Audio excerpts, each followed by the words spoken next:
on locations throughout the world. Standing passengers, please do not lean against the doors. Picture goers, we bring to you new films of interest. Chicago in State is next. Doors open on the left. The miracle of the motion picture. Please be considerate when talking on your phone or listening to electronic devices. Chicago's a nice town if you're looking for pizza. Welcome to 4 Stars, a Chicago film podcast. A podcast where we'll talk about movies set in Chicago. Each episode, we'll be discussing a different movie that's set in or was filmed in the Chicago area, its cultural/historic relationship to Chicago, and whether it's a good representation of the city. We want to figure out what makes Chicago movies different from movies about other cities, and to answer the question of what a Chicago movie even is. I am one of your hosts, Jeremy Martyr. And I'm Paco Alvarez, a journalist based in Chicago. Chicago. And today on the episode, we're going to be talking The Untouchables. The Untouchables. One of the classic Chicago movies, right? Yes. Directed by Brian De Palma, starring the great Robert De Niro, Kevin Costner, Patricia Clarkson, everyone's favorite Gusano, Andy Garcia. Should I not say that? Should I cut that? Cut it. I don't know. It's fine. And later in the episode, we'll be joined by public relations manager at the Music Box Theater and film critic Steve Prokopy. But first, let's get into what was going on in the city in 1987.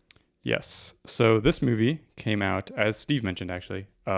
This movie came out June 3rd, 1987. That was its wide release. And since we are talking about the mafia and crime, I was very interested in this headline that I found from the Chicago Tribune from that day, which was, the headline was, Peanuts Ponchko linked to suburb prostitute ring. And it's about, I think that's how you pronounce his name. Ponchko? Anyway, have you heard of the Ponchko brothers? I have never heard of the Ponchko brothers. But I've heard of the Peanuts. So Peanuts Ponchko, at this time, he was being charged as part of a ring that kind of like essentially like a brothel in the suburbs of Chicago, and like driving around like sex workers to their clients. And as I looked into him more, Peanuts was actually part of kind of like a family of burglars called the Ponchko brothers. Oh, the Ponchko brothers. And there was Joseph, a.k.a. Pops, Edward, a.k.a. Butch, and Paul, a.k.a. Peanuts.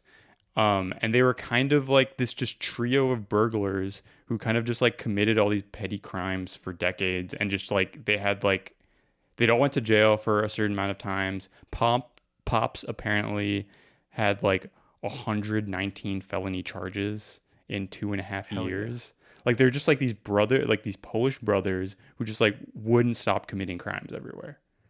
And they became kind of, I think like they were sort of like considered Robin Hood type figures, because like when they got their start off in crime, apparently Pops would, like, during the Great Depression, he would steal chickens from the Fulton Street Market and then like sell them to his neighbors for a cheaper price. So he became known as like a Robin Hood type guy. But these brothers were just like going around just like constantly committing crimes. And apparently like Pops, Butch, and Peanuts, man. I saw something, a quote from an article that apparently it was like a urban legend that Ponchko was the only name that every Chicago cop knew how to spell. Lock all doors. Here come the Ponchko boys. Yes, but they were mostly active from like the 40s through the 60s, though they continued through the 80s. But by the 80s, they had all kind of like either quit crime or like gone into witness protection. So this was sort of like the tail end of their adventures. But it was just really interesting to read about this Robin Hood trio of brothers going around committing crimes.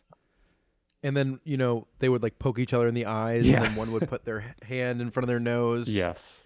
That's awesome. It looks like in 86, when he was summing up his career, Pops told a hushed courtroom, "All my life I stole. That's what I do."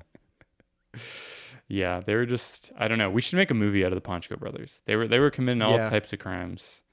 You know what, Paco? Let's cut this all out. Let's just get to work. You know what? Let's just cancel the podcast and get to work on this. Yeah, let's just start writing the script right now. Who's playing who? Yeah. Pops died in 2002. Yeah, no, they were like old as fuck too, and like they apparently like some guys were trying to rob him in 2000. Damn. Yeah. I don't know. We don't have these types of guys anymore. Just like just guys going around known to everyone. It's unfortunate. Right. Well, that's amazing. What else was going on? That was the big thing. Sure. There was a lot going on in Chicago at the time, but that was. No, we can move on though. That was the big case that I wanted to look into, just because it was a funny little anecdote about these storied fellows in Chicago history. Let's cut to our conversation with Public Relations Manager Steve Prokopy.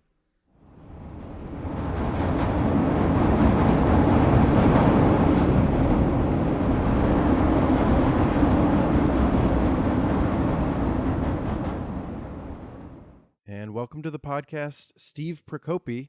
He's the Public Relations Manager at the Music Box Theater and a film critic. Welcome, Steve. How are you doing?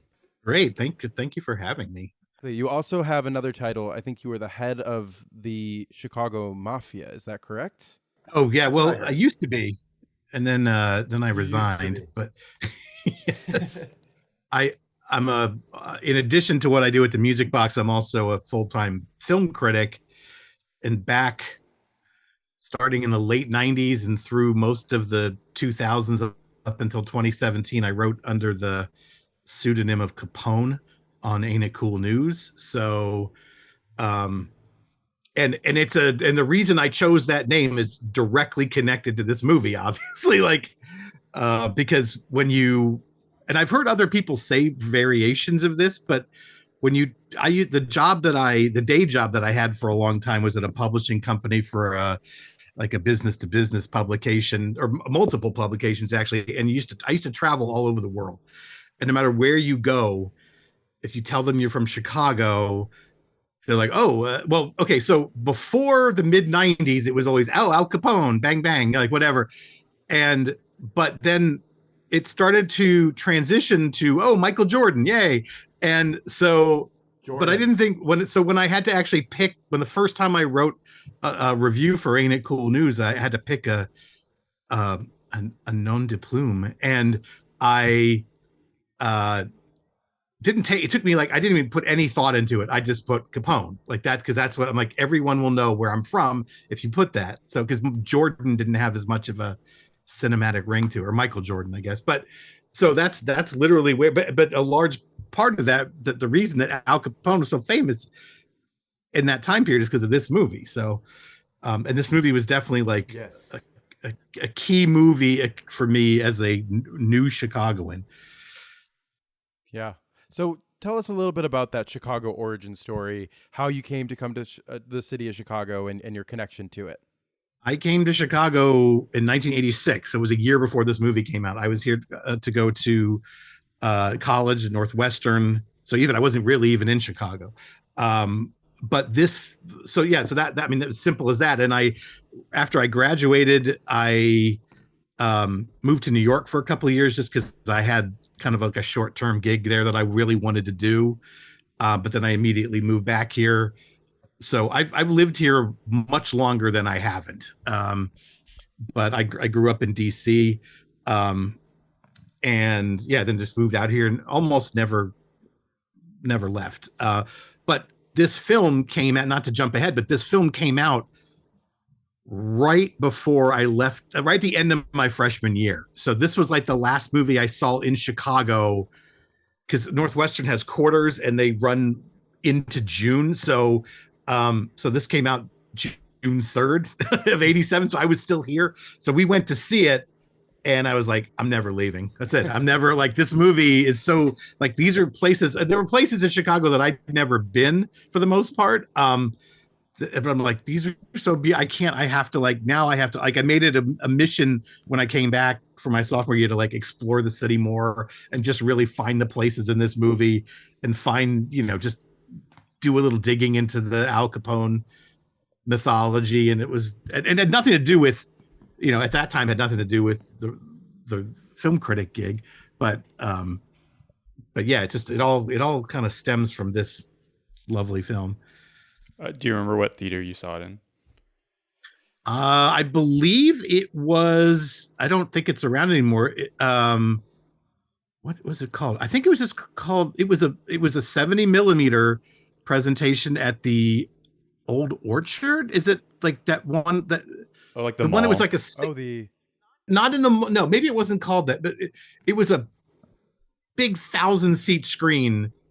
It wasn't in the mall like where it is or where I don't know if it's still there, but it was its own complex. Like I think they might have had a couple smaller screens off to the side, but there was a big screen in Skokie that just played stuff in 70 millimeter. And so that's definitely where we went, because that was much closer to Evanston than downtown Chicago. So did we play this movie as part of our that's okay, so that's the other box? Like again, this film becomes like a touchstone film for me because it was the last film that I saw before the Music Box shut down because of the pandemic. So it was like the Saturday or Sunday before the Monday we shut down. So and it was half full because people already knew to stay the hell home. So it should have been just elbow to elbow, in that place, and it was only like half full. So but that was I'm just like, there's no way I'm missing this, because I don't, I hadn't seen it in 70 since I first saw it. So yes, we have played it. We should bring it back every year the way we I mean, honestly, because it would never not sell out. So playing it in 70, but it looked amazing too. Let's go back to that year, to 87, that anticipation in the run up to it. Do you remember what the public's reaction to it was? Do you remember like if there was just like high anticipation for it, if it had that sort of prestige? I don't, I mean, honestly, I probably wasn't paying that close of attention to like with the public, but what I remember was that as soon as it became like, I mean, it was open for most of the summer. That's what I remember. I mean, that never happens now. Stuff's open for like a month and then it kind of fizzles away. But this was around, so I saw it when I went home that first summer and saw it again. And I just remember like that baseball bat scene just becoming iconic almost instantly. The Union Station sequence becoming iconic.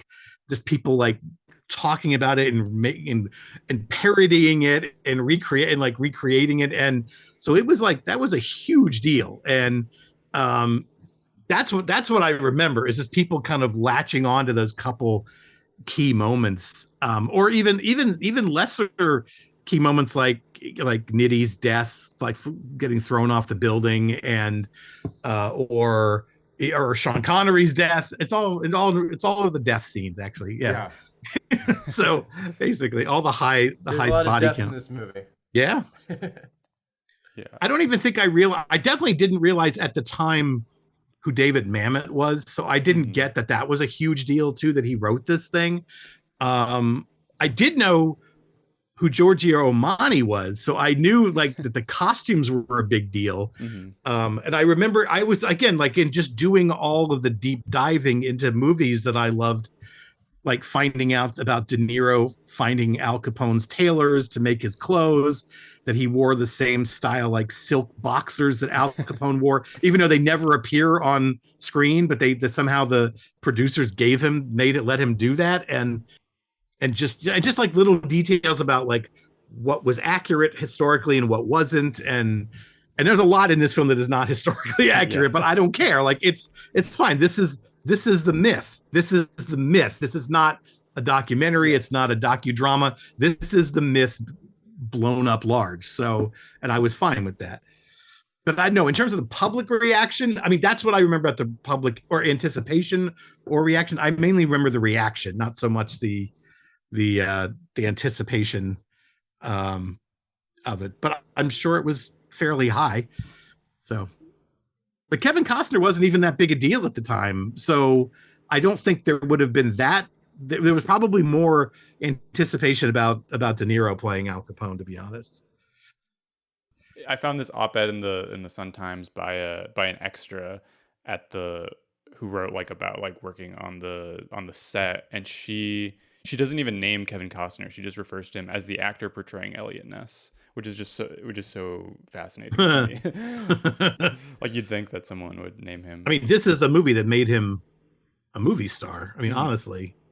So Kevin Costner, this is the thing about him, and he's always been like this. I think the same thing about him in this movie that I did about him in JFK, which is I think one of the hardest things as an actor in an ensemble film like this to be the calm center of much more interesting characters around you and still make an impact and not just come across as dull. And Eliot Ness is supposed to be a square, like he's supposed to be dull. So you have to play dull, but like in his version he's sort of cracking and becoming more like the gangsters that he's trying not to be like and trying to take down. So I think Costner might be the king of that type of role, of just playing that guy at the center that everyone else can spin around at like the fastest possible speed. And because I mean even more so in JFK, but here even like all of these weird characters and strange like character actors that are around him, and he just holds it. He is a glue. He's a glue, and you don't even. And if you don't see it, that means he's doing it right. So and yeah, he's wonderfully. I remember Anthony Hopkins was talking about playing the character that he does in Remains of the Day, the butler. And he said that the butler's job was to enter a room and feel like it's more empty than when he comes in. And that's kind of what Kevin Costner has to do here too. But that was, Anthony Hopkins saw that as his job in that movie, is to enter a room and have it feel more empty. And I think Costner kind of, he doesn't take up any extra space in this movie. So even when he's trying to be tough. He's in Bull Durham. He has a very similar role where he has to take the more interesting characters around him, the Tim Robbins character, who's the wild card, and he had to, really truly embody the goodness and the straightforward baseball player, even more so in Field of Dreams, the year after that. And he just got used to playing that role. And you're right that is often a really boring character to watch. And I don't think Kevin Costner's ever boring to watch on screen. And he doesn't always play that guy, but I'm saying, but he has been tasked with playing it a few times. And I can't think of anyone that plays that better. So, but this is where it started again. I agree. Do you obviously this movie is now considered like a Chicago classic, and it made a big mark on your relationship to the city, but do you remember like what people thought about it at the time, like after it came out? I'm pretty sure, because the only like I part of the reason I moved here and studied journalism was because I was obsessed with Siskel and Ebert. So I think they liked it. I should have looked that up. I think they both liked it. So that was because again, I wasn't here much longer after the day that I saw it. So I don't really remember in Chicago what the actual reaction was, but I knew that my roommate who did live here, or who lived in Wilmette, I guess, but he also loved the film. I mean, so I don't know if he's a classic example of the Chicago reaction, but I don't know anybody from Chicago that doesn't like it. Now at the time, I don't know, maybe there are people that hated it, but I can't, like, anytime Chicago we have an interesting. How can I'm rambling. I have an interesting relationship with any movie about that takes place in this city because I want to see Chicago get like portrayed in a bad light. Like I love seeing that. I love seeing it like, yes, I want people to watch this movie and go, oh my God, Chicago is just full of gangsters. Like I love that. Or even like the Transformers movie. And you guys should do this on your show. The one where they just flatten Chicago. Dark of the Moon. That Dark of the Moon. That I was on that set. I was the first person to review that film because they flew me out to a test screening because I had been on the set. And I was almost in tears with happiness about seeing Chicago finally be the city that gets flattened by aliens. I love that. I don't mean Chicago in a bad way because I think it makes people want to come here even more. I think I want to see Chicago double for Gotham City and just how we're just full of criminals. I love that idea because it's not even close to the truth, or at least not the kind of criminals that they deal with in these movies. But so anyway, yeah. Speaking of Chicago doubling as Gotham, I went to a screening at Facets of The Dark Knight, and they had the action and effects coordinator there, stunt coordinator, I'm sorry, for that movie, who also worked on this one, who talked about the sort of action set pieces, who talked about utilizing Union Station. He talked about a lot of these things, and he said during the first, I actually talked to him in the restroom after we both. where you do. Yeah. Exactly.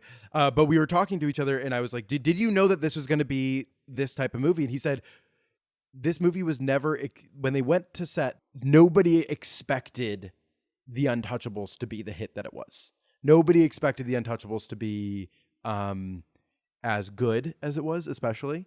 And he knew because on the first week of shooting, he got to see the dailies after a major stunt scene. And he said Sean Connery was bringing his A game. And he said they expected Sean Connery to come in there and to, do what he had done for years, which is, perform to, half of his ability, which he is capable of doing, which is totally serviceable in most roles. But that they knew right away that he was locked in, and they knew they had something special. This was De Palma's, this and Mission Impossible were his two biggest films. I mean, two TV adaptations technically, but yeah. So yeah, that's not. I mean, that's maybe the strongest testament to people's reaction to the film was that it was a huge hit. So, and we discovered that in fact Roger Ebert did not fully embrace it. So, what did Roger think? He gave it 2.5 out of 4, and he gave it a thumbs down on the TV show. And he mostly, I think his biggest problems were with the performances and the script. So he didn't like De Niro's Al Capone. He didn't really like Kevin Costner.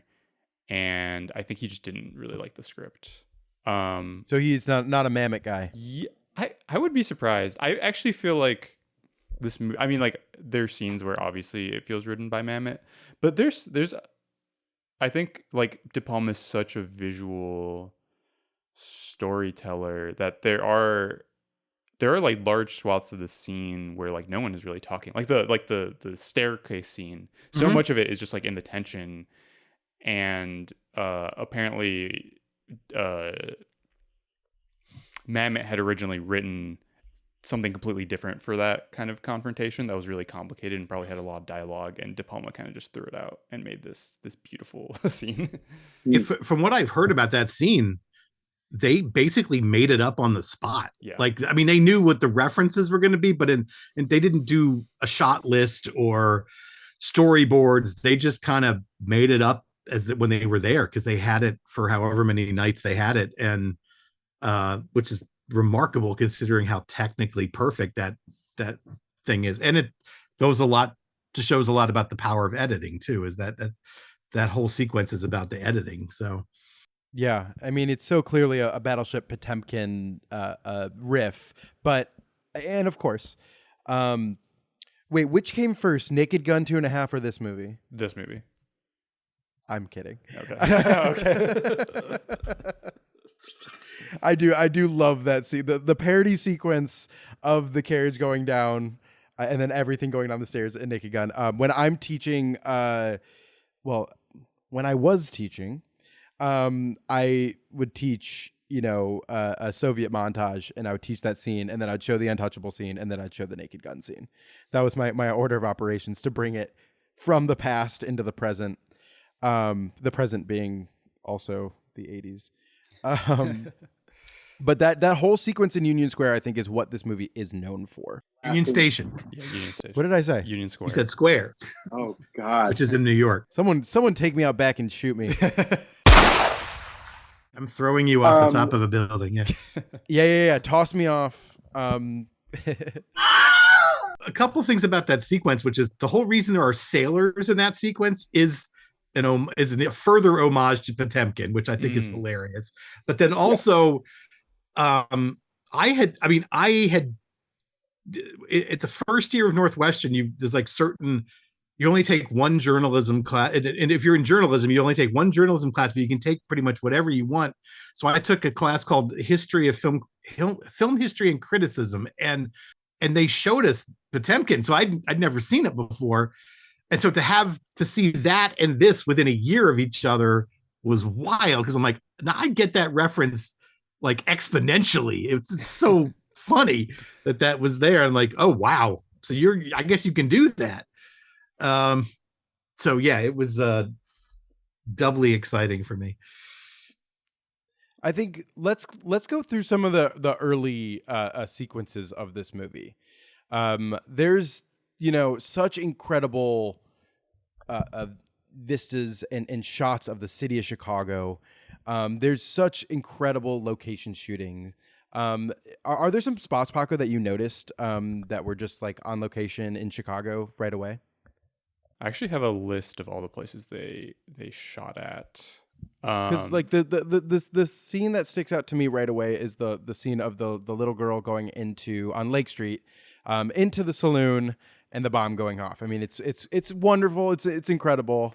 I could watch that scene just to go to sleep, of a child being blown to smithereens. Yeah, that's a crazy way to start your movie. It's so good.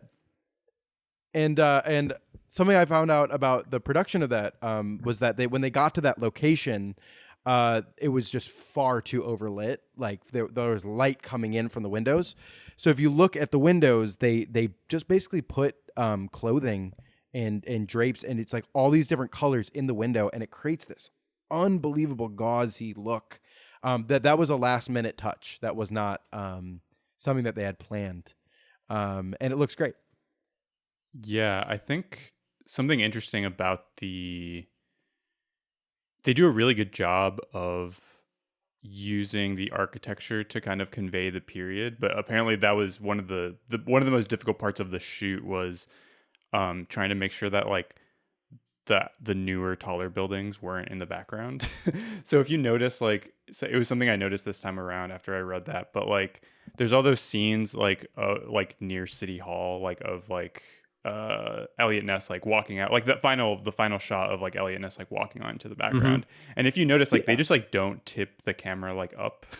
Like there's always like they're always kind of like looking down at yeah. They're always High looking angle. down at all the actors. It's really funny.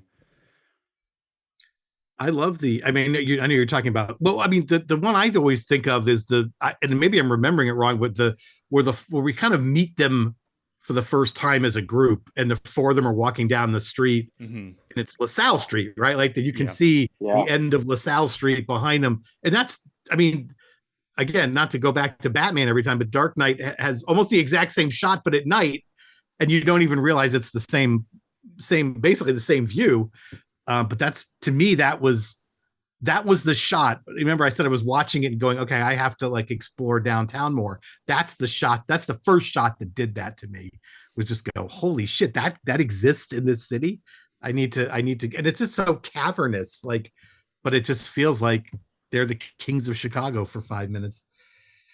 It's myth making. It's myth making about the city of Chicago. It's myth making about, that period of time, that Prohibition era.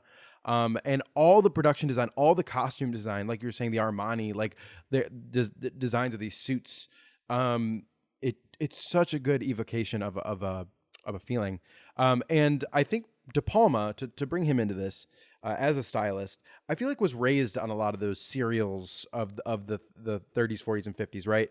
And those pulp novels.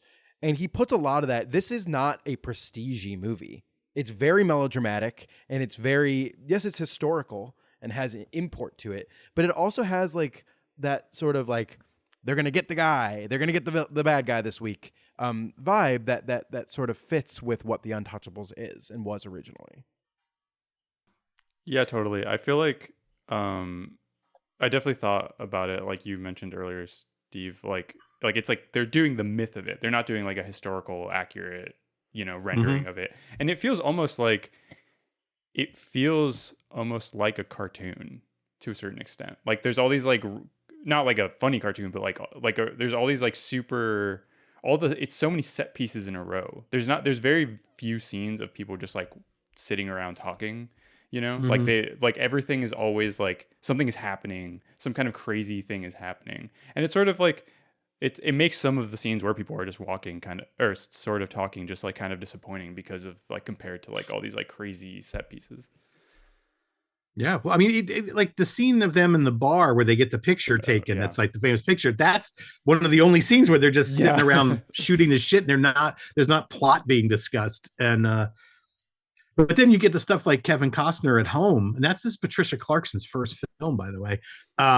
She's amazing. Yeah, but she's like, those scenes are boring. I want those scenes. It helps that the set pieces are so strong that you just keep wanting to get to the next one, and that does make it feel somewhat episodic, where it's just big bust after big bust, or or failed bust after whatever. But it does sort of harken back to the TV way of doing this, and I believe this was. Did I read somewhere this was originally conceived as a TV show, like this version, like an update, because Paramount was about to lose. The only reason they made this when they did is because they were about to lose the rights to the show, and then they had to do something with it or lose it, and so they were going to kickstart and have De Palma direct the pilot, and he convinced them. I believe it was him that convinced them that they should make a movie out of this, and. I'm not just coming back to me now, so I could have some of these facts wrong, but I'm pretty sure they were actually conceived this as a TV show. Now, I doubt that Mamet was involved at that point, so I doubt this is them cramming 3 episodes of a TV show into one movie. I don't think that's what this is. Right. But I wonder if Mamet was somehow inspired by the episodic nature of the show. I feel like they brought on Mamet to add in a bunch of slurs. They had him to come in to find era-specific slurs, and throw them in there. I am going to push back a little bit on. I don't think those scenes are boring. The home scenes. I think they are purposefully, like gauzy, like every single time. This is De Palma shit, in my opinion, and probably Mamet, where he'll have like a splash of violence or something awful happening, and then cut immediately into home life. Like everything is like gentle, and like he just loves that juxtaposition. He loves to put those two things against each other, and that happens like again and again in the movie. Like this, the second that Capone is threatening Costner's family, they cut to his child in the crib, and he's talking baby talk to him. Like he has that again and again, and I think Clarkson understands that that's the assignment. She understands that she's not going to be the lead of this movie, and she has this like soft gentleness to her, and we know later in her career that she has different registers that she can go to. So I kind of like those scenes personally, but I understand what you mean. They're definitely not the action-packed sequences that. Well, first of all, how dare you push back on me? And then secondly, no. I get what it's there for. Mm-hmm. I'm just like, what's next? What's after? Yeah. On to the next. I agree. Yeah. Okay, go ahead. Sorry. No, I was just gonna. I agree that they are good character setup, but just compared to like all the best things about this movie, it's just like those would be really great scenes in a different movie. Like right now, I just want to see a bunch of guys get shot by like a Tommy gun. You want to see them get the band together, Yeah. and then go after their guy. It's a dude's rock movie, is it not? A dude's what movie? It's a dude's rock movie. Like you watch this movie and you're like, man, dudes rock. Actually, dudes with accents. Yeah. Yeah. Dudes. Oh my God. I just love the interactions in the police precinct. I think all of those performances are so special. And we have Andy Garcia, who will go on to has played and will play many more people in this world of gangsters and con men and all that. And I think he's really good as like the young up and coming, ethically correct policeman, which is this like sort of alongside of this like myth of the type of people. But he also, De Palma gets into, and Mamet gets into like the corrupt side of Chicago policing and like, these different, they complicate these narratives. But it makes sense that Ness is able to like immediately suss out who his allies are going to be. It makes sense that he's going to go with this like friction with him and Sean Connery right away off the bat. Like I like the way that they set up their dynamics from the get. Like Kevin Costner's scene on the bridge with Connery is filled with so much tension. The first scene with Andy Garcia, like there's just all these little character introduction moments that truly think like a worse version of this movie would just throw everyone in all together. We all know who they are, but instead they give everyone their moment to be brought into the fray. I'm just going to throw out this little fact that always bugged me.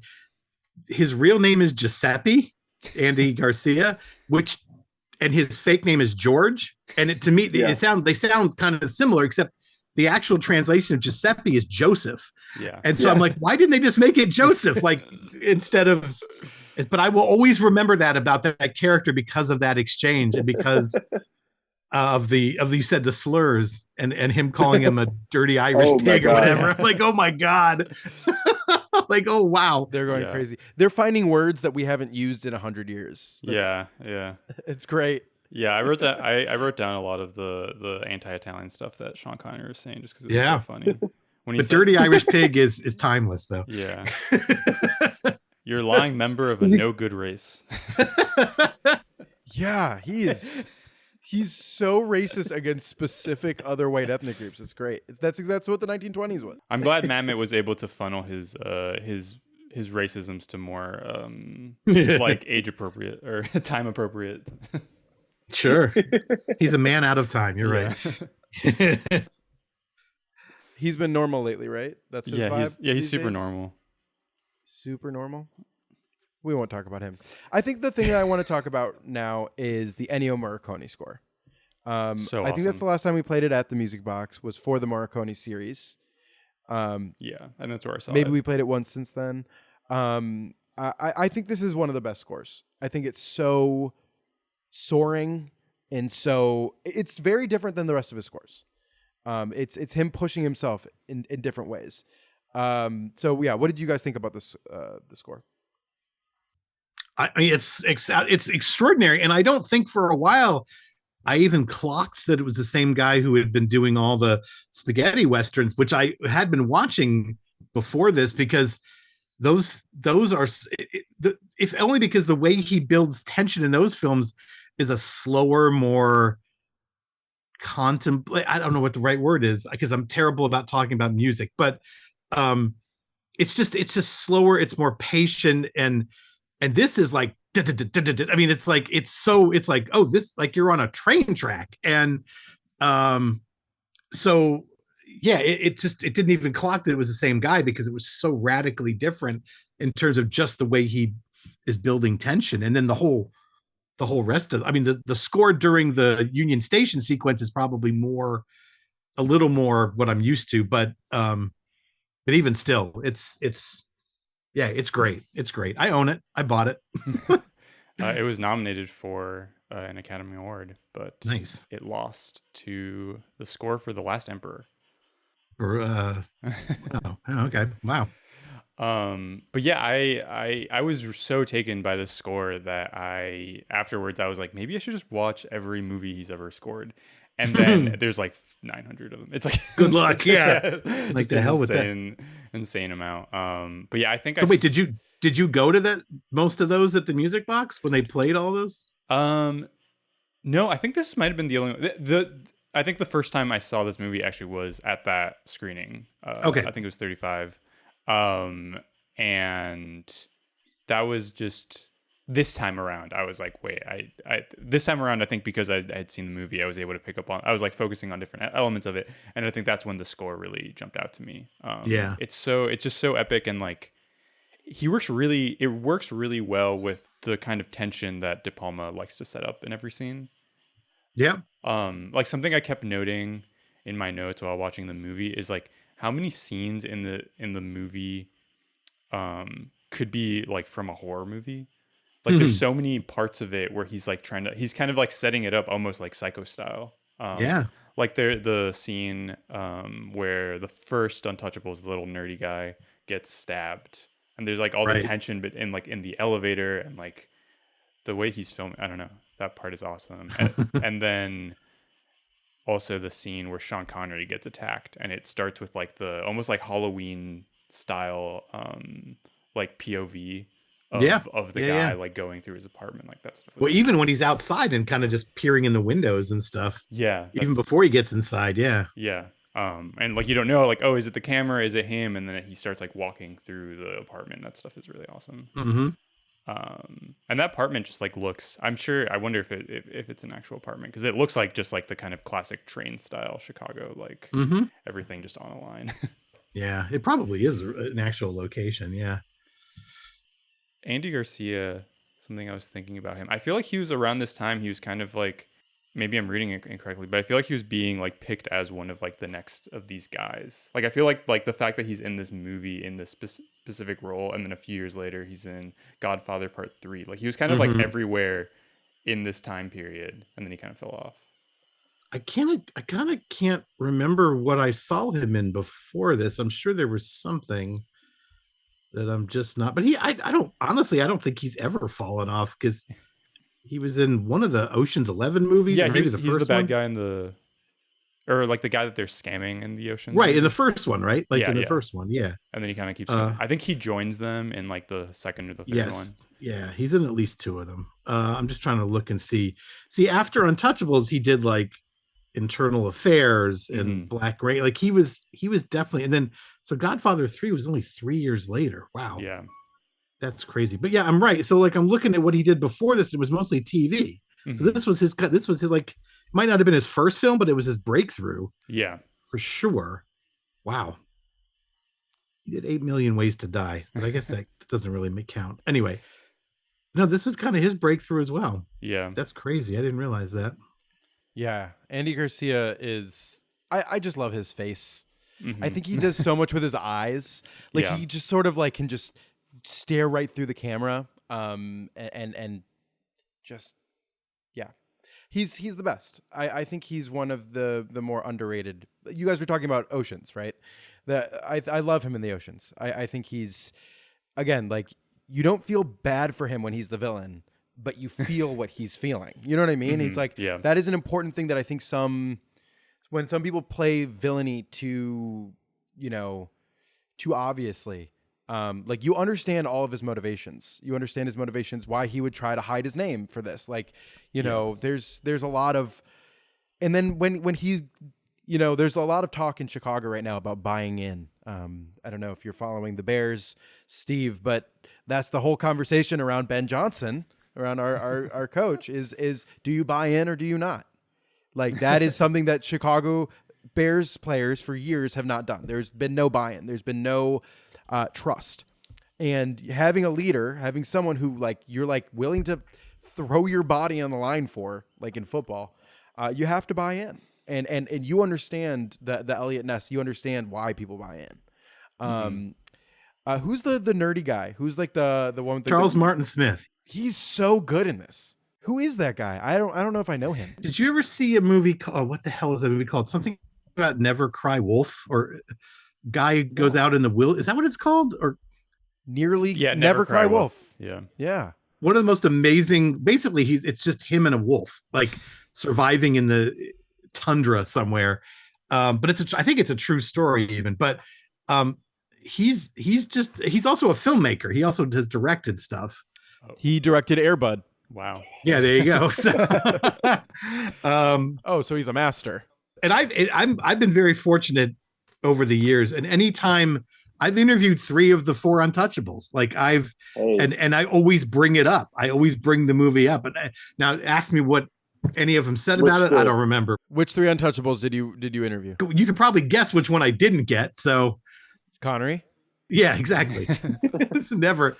But yeah, all the other ones, and I always bring it up. What did they have to say about it? Do you remember? That's what I'm saying. I said, ask me what they said about it. I couldn't tell you, but Couldn't tell you. but I was just so excited to be in a room with someone who was in that movie, and I'm sure there might have been. Well, okay, so somewhere on my Facebook page is a photo of me and the guy that plays Frank Nitti too, Billy Drago. Nice. Billy Drago. Yes, he was at a convention I was at, and we were sitting next to each other at a table. And I'm just like, you're not going to believe this, but I actually write under the name Capone, and it would be really funny if we got a picture together. So, and he was totally down with it. He was the coolest. I didn't interview him, but he's the one with the matchbox, right? yes, right. Yeah. That's such fun storytelling. So good. He's got just There's another. awesome That's face. I was about to say there's another time when someone calls someone an Irish pig. Yeah, that's true. Yeah, he calls him a stuck Irish pig. Yeah. Timeless, I told you. It's timeless. Ah, man, this movie is just full of moments that I think like it never, like, the second it lulls for even a moment, it knows that it's going to get you in the next scene, right? So just like you're just riding this wave. I think it's one of the most watchable movies we've covered, and yeah, it's incredibly rewatchable. Like you're gonna put this on in an afternoon on a Sunday. Like I want to go put it on right now. If I didn't have a Bears game to watch after this,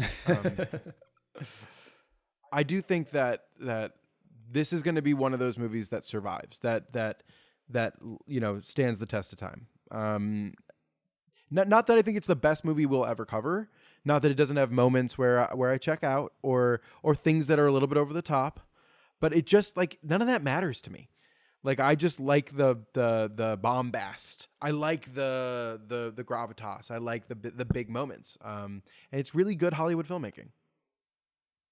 And I mean, honestly, I love that it for a whole couple generations of people who don't live in Chicago, this represents Chicago to them. Like this is their. And I think they dig it. I mean, they take the gangster tours when they come here. They take they don't want, they're not looking for celebrity homes. They're looking for gangster. Where was the St. Valentine's Day massacre? Right. Where was this person murdered? Yeah. Where did they shoot the scene where they throw the guy off the top of the building? It's, well, I mean, as much as people kind of, I don't know what the right word is. Ebert, I guess, being among them, critical about the fact that De Niro is barely in the movie. He has one of the best introduction scenes that the shaving scene. And I wish I had read somewhere that they actually had an alternate ending that I think they shot, where it was a repeat of the same exact thing, where it comes up, from his face while he's talking. And you think, oh, he's getting shaved again, which he is, except that when it pulls back and there's you could sort of see reporters around him again. And then you realize, oh, he's in prison now, but his life hasn't changed in the slightest. And I kind of wish they'd kept that, because that would have been the more cynical ending. It's like, oh, he's in prison, but so what? Like he can operate just as well from prison. So, right. But I wish I can't believe if that scene was shot. I can't believe it hasn't escaped somehow. But is this the best portrayal of Capone? Do we think? Like your name was Capone, so you're kind of the authority, Steve. I mean, a couple things. I mean, I don't know. I always like.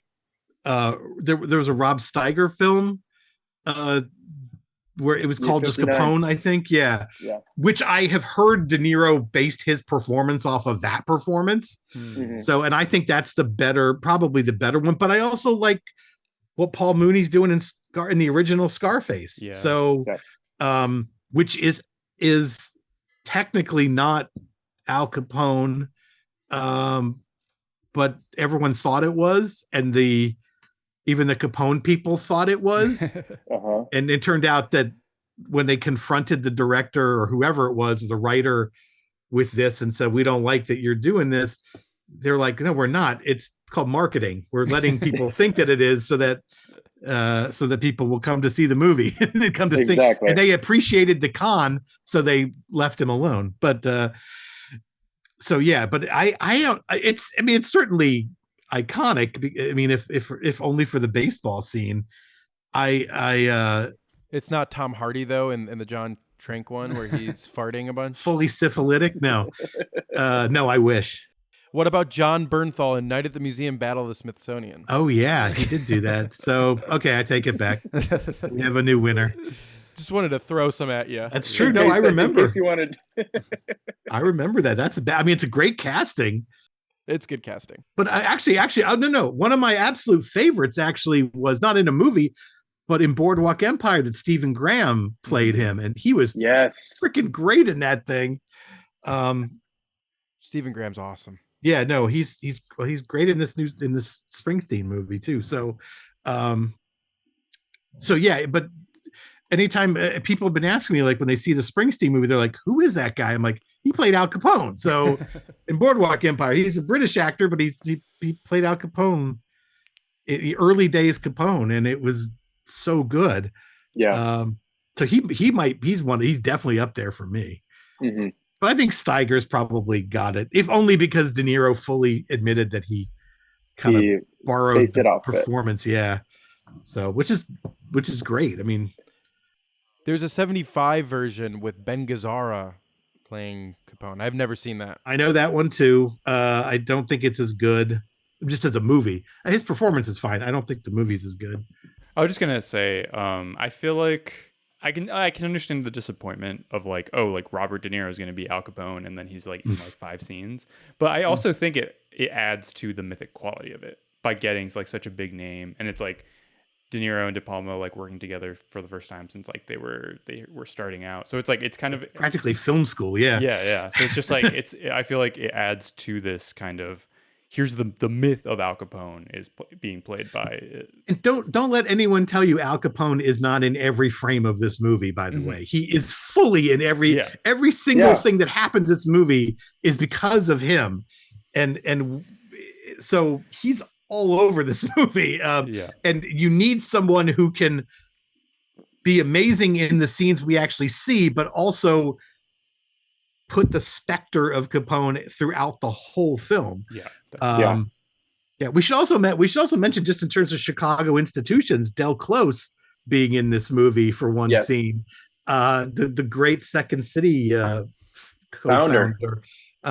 So and teacher, and who, of course, when I saw this the first time, I had no idea who that guy was. But yes, I actually saw him on stage a couple times, not at Second City, but in just acting and not knowing. But the thing is, when I saw him on stage, I'm like, oh, that's the dude from the Untouchables. Yeah. That's the only thing I knew. And of course, everybody else in the audience is like, oh my God, it's Del Close. It's literally Del Close. So great that he's in here. And like, I love that. I just really wonder, like, was that a casting thing? Like, did the casting person just know Chicago actors? I'm guessing that's what happened. Is that he was so important to that era of Chicago filmmaking because of just there's that feeder from Second City into the John Hughes movies and the rest of comedy scene in New York. That they were just, probably doing him a mitzvah. I don't know if there's more information on Del Close being in it other than that. Maybe he went into a cattle call and got a role. Who knows? It's such a small part. So, but do you know what else was a small part? I don't know how deep you guys go on the James Bond movies. But do you remember in the Roger Moore James Bond movies, there's that Southern Sheriff, J.W. Pepper, who's like into Roger Moore movies. He's in this movie. He's playing the district attorney. Clifton James is the actor's name. And I clocked him right away because at some point I had a plan to watch every James Bond movie that I fell off on. And it's like awful. Like the J.W. Pepper stuff in the Bond movies is so bad, but it's kind of like amazingly bad. It's like, it's so wrong-headed. It's like clearly, what's like Bubba and the Bandit? What's the name of that? Smoking the Bandit. Is that a reaction? Is it trying to get a Smokey and the Bandit character? Absolutely. Definitely. Everything in the Roger Moore era is like, okay, Bruce Lee stuff, we need to have that. Blaxploitation stuff, we need to have that. Like, it's all a reaction to trends. And J.W. Pepper, like, they forced J.W. Pepper in the second one to be in Europe. It makes no sense. It's so bizarre. But anyway, Clifton James, he's in this movie. Yes. He was also Comiskey in 8 Men Out. Clifton James was? Yeah. Shut up. Why didn't we talk about that? Yeah. Whoa. I should...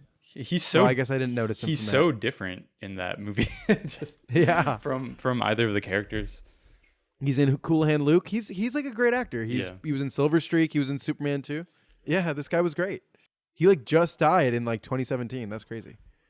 Do you guys know the story of who was supposed to originally play Capone in this? They hired him. Was it Brando?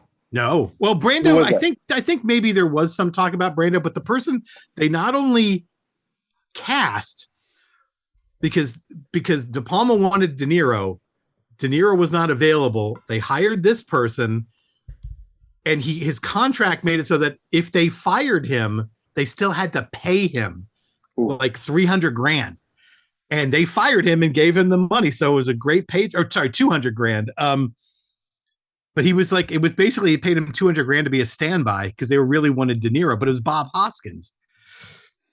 He was going to be, he could have very easily been Capone in this thing.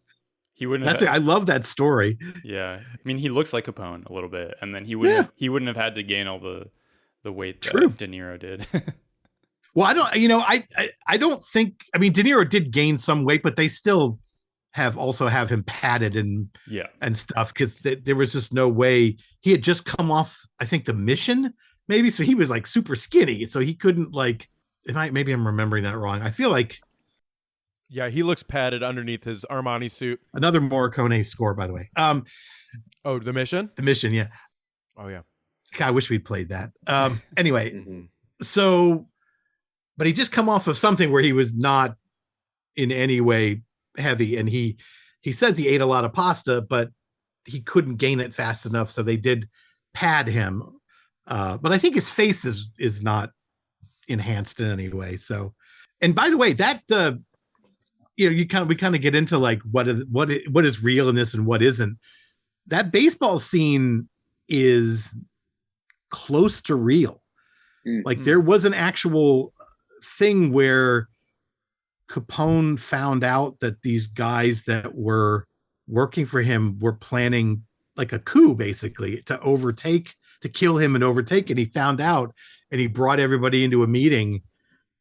And there's some variations as to who actually did the killing, but some people say it was him. And then there was another guy. There's one other guy they say might have done it, or maybe they did it together. Who knows? But something like that. And just like a couple weeks after the actual like St. Valentine's Day massacre. So to those two, although I don't think a lot of people talk about this other one, the real thing that happened.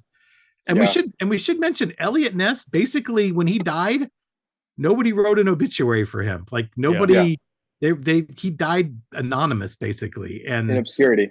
Yeah, and it's and broke and drunk and drunk is crazy, by the way. 3 times divorced. Well, that makes that last line in the movie a little more like, ugh. Like when he's like, "What are you gonna do when the prohibition ends? I'm gonna have a drink." And like, oh shit, he sure did. So, no, it's wild. And like Nitty didn't die like that. His story, like he took over for Capone when Capone went to jail. Like he was the second in command.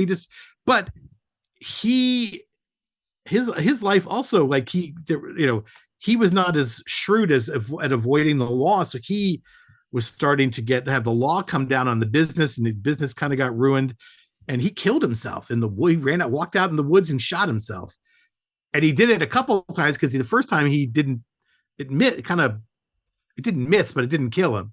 So he had to shoot himself again. Oh yeah, I know all this shit. I know all the Good stuff. This is like, when you take on that name, you have to like learn some stuff. Yeah. Right. Is there other ways that it affected your personality? Personality? No. Yeah. Well, some people might say yes. I say no. Can you talk a little bit about Ain't It Cool News? I wanna talk to you a little bit about that period of your life and what that experience was like. I mean, a lot of it was tremendous because I was basically allowed to write whatever I wanted. I think maybe once in the entire almost 20 years I was there was I given an assignment. And it was one I was thrilled to do. So, but it was certainly a level of access that is unprecedented, even to people who have a lot of access today, where you get to spend like some of us got to, like, one of our guys spent basically a month on the set of the Lord of the Rings movies, like just got to live with those people and get to know them. And then he went back for some of the reshoots and got more. And like, I mean, and a lot of times when they used to do set visits, they don't really do that many set visits anymore. Not since the pandemic kind of killed that. But you used to go in with a group of like sort of higher profile journalists who were kind of the same as you. And, you know, so for me, sometimes it was like, I did a couple Marvel set visits, and it was just like other online journalists, so nerdy types, and including me. I'm including me in that. I'm not above that. And so, but Ain't It Cool sometimes would get to come in by themselves and spend a couple days just by yourself and really have access. So I was saying, when I was on the Dark of the Moon set, I just sat right next to Michael Bay for 2 days and watched him blow shit up and drop cars off 5-story buildings. And like, and I spent time on that film and the one after. But the Dark of the Moon was the one where, you know, I wrote this huge piece about everything that I saw on that day. And I had profiled the city so well that Mayor Daley sent me a autographed book, like a photo book of Chicago.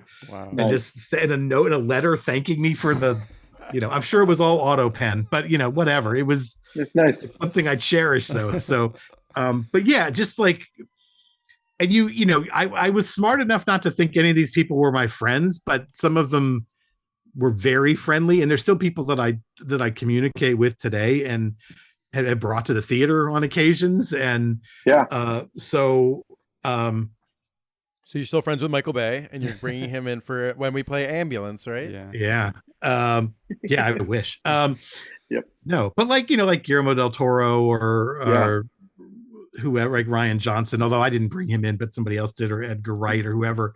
So I love that period in my time. It's a bit of a bummer how it all just fell apart, but I walked away like the minute I'm just like, I can't be anywhere near this. I was lucky enough that I was here and not in Austin or not in Texas. And so I was only down there like 2 or 3 times a year, just for like festivals and stuff. But I was sort of away from that. And, but the fact that I was able to walk away from that place with my reputation intact I felt very fortunate. So, it was, but man, it was like, I mean, it was the Wild West. Like it really was. We were breaking embargoes. That's the thing. That's the whole reason we all had aliases, was because we were writing reviews of films that we were not supposed to be writing, like test screenings when the film wasn't even done. And we were writing, some of us, we had spies too, that were not regular writers, but yeah, I was, for half my time there, the publicists in Chicago didn't even know my real name. So, they didn't know who I was. I just I didn't sneak in. I just got into these early screenings and signed NDAs that I immediately broke. And yeah, because they couldn't find me. So anyway. And by the way, this has all been an Eliot Ness style sting. Yeah. You are under arrest. I guarantee you the statute of limitations on that is probably 5 minutes. But anyway, it's I'm about to say I probably owe people a lot of fines. Or something. I don't know, but that's great. Like that was like an era of film criticism that sort of like came through with like the advent of the internet and the explosion of all these sites. And it was like everyone had eyes on this one website, and everyone wanted to know what was going on. And Ain't It Cool was on the beat. We were top of the hill for a long time, but it was interesting because we also I was the only one writing for the site that had any journalistic background. So everybody else was, and all I cared about was writing reviews. I did not get into the news stuff very much, except for these set visits and interviews. Like that's the only time where I wasn't writing reviews. So, and I was fine with that. I knew how to. That's the thing. Like some of these guys were just like you got to edit. You got to self-edit, guys. Come on, you got to. We had no one editing our stuff. Like I would, for a couple of years, I would send things in, and somebody else would post it, and then I finally just did it myself. But in those years, I was mistakenly thinking people were looking over what I wrote and like fixing things. I'm like, oh no, can we fix this? Cause I made a mistake here. Can we, but yeah, I gotta say, unlike most online film places, Ain't It Cool paid well. We made money. And I still had a day job. So I was pulling in 6 figures in my 20s for a while, in early 30s. Cause I had these 2 gigs and I could do them both. It was a lot of work. I never slept, but yeah, it was fun. It was a lot of fun. And then it all came crashing down. Yeah. Well, we don't need to get into that. Like you said, you were sort of concealed in your Chicago bubble there. You're like, hey, that's going on over there. It made all the trades when I quit. Nice. Like it was everyone covered when there was me and another guy who was in Austin. We quit. We talked to each other. We agreed that we were both going to leave and we were going to synchronize our resignation notices for like a Monday morning. And we put them out at the same time. And it was like the whole freaking internet exploded for a day. And we agreed we weren't going to do any interviews, and we got calls. We got tons of calls and emails and like, hey, can we talk to you about this? I'm like, nope, the statement's going to speak for itself for now. We have given interviews more recently, but yeah, for podcasts, like somebody did a whole 10-part series about Ain't It Cool and talked to all of us basically. But it was a glorious time that I don't know if at the ripe old age I'm at now, if I could have kept up with it. So with the amount of like energy that was required to stay relevant, but I was going to say not through Ain't It Cool, but do you see Capone making a comeback? Your alias? No. Although I will say there are still people that see me out in like at the Music Box and just out in the world that still I'll hear someone go, hey, Capone. Like back when I was working there, I couldn't go to a public event like a baseball game or a concert or whatever where someone didn't recognize me. Nice. Yeah. So I mean, the reason was because I used to host. This was the other fun thing. I used to host like early screenings of movies at and I'd have these contests where I wouldn't just give away tickets. I'd make people kind of earn the tickets. So I'd make them like I'd put a question out there, like an essay question, and I'd look at the responses and I'd say, okay. And a lot of times these screenings had guests. So we had Q&As, and that's where I met a lot of these like celebrities with these Q&As. And so like they, people, those were hot tickets. Like people wanted those tickets, and I didn't just give them You had to earn it. You had to like earn it. And like if there was a Q&A and I'd say, okay, if you had a chance to ask this person a question, what would it be? And so I could fully load the screening with people I know had good questions. God, Can you imagine that luxury, Jeremy? Of actually knowing that the questions were going to be good. Oh my God. I know you had to preview the questions. That is what we need. You should not. You should have to pass the bar to ask a Q&A question. There should be a more rigorous testing to make sure that what you have to ask. This is not actually a question; it's more of a statement. Like you out, never come back. Yeah. We just did a Q&A. I didn't do it, but I was at a Q&A on Friday where someone said, what advice would you give to a film student? I'm like, kill yourself. That's what I would, because for asking that question, kill yourself. Kill yourself. Jesus. End it all. But they actually had a good answer. So I'll give him that. Steve, this is the first podcast we're recording post announcement of the Heights. So that will be my new rule going forward, that in order to have a Q&A, an audience Q&A, you have to submit at least like a 5-page annotated essay. I hope you get to, I know they were just like, I always told them to keep it under like 100 words. So I didn't have to read that much, but like, and sometimes I'm just like, okay, this person's taking this seriously. I didn't even read them half the time. I'm just like, this person took it seriously. They're in. So, but I hope you get to do some of those there. Yeah. I'm thinking that will happen. We're working on it. We got to build the audience so that will be the case in Minneapolis. There's also plenty of really great theaters that people go to now for that stuff. So we'll build that slowly at the Heights, which is like going to be a mini music box. So it's only 250 seats. So it's not the same 700 seat auditorium that we have, but the Music Box will be opening its 3rd screen next year, which will also open up the opportunity for those type of screenings. For sure. Well, that's the funny thing when people ask me what I do at the Music Box, and I try to explain. I said, "Well, have you heard that we're buying this theater in Minneapolis?" They're like, yeah. I'm like, yeah, that's because of me. You've heard that because of me. Because I wrote a press release that told people, or if you've heard about our 3rd screen, that's because of me. The word got like out. Last year was like all the coverage we got about the seat upgrade. I'm like, did you hear about that? Like, it's because of me. Because I set up like 20 interviews. And do you ever write secret messages in those press releases? No, they're pretty out there.